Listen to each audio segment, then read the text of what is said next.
নোয়াখালী সোনাইমুড়ি উপজেলার আমিশাপাড়া ইউনিয়নের বিহিরিগাঁও গ্রামে জমি দখল করে দোকানঘর নির্মাণের অভিযোগে সংবাদ সম্মেলন করেছেন এক ভুক্তভোগী পরিবার।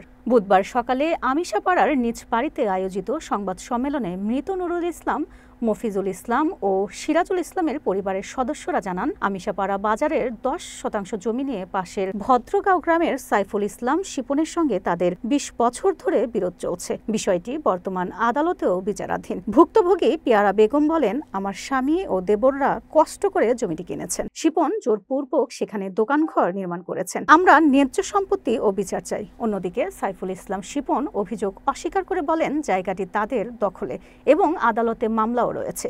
স্থানীয় প্রশাসনের হস্তক্ষেপ চেয়েছে ভুক্তভোগীরা। 10 ডিসিম জায়গা আমার বাবা 3 বাইরে দিয়ে গেছে।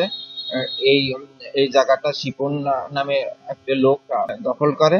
আমার স্বামী অনেক কষ্ট করে এই জায়গা ইয়ে করে দিয়েছে আমার ছেলে করে দেয়ানোর পরে দিই এক শিপন নামে, তারপরে দিয়ে ছেলেটা ওই জায়গাটা জোর করে তারপরে গরুরে ইয়ে করেছে। আমরা এটা ইয়ে কাছে বিশেষ চাই।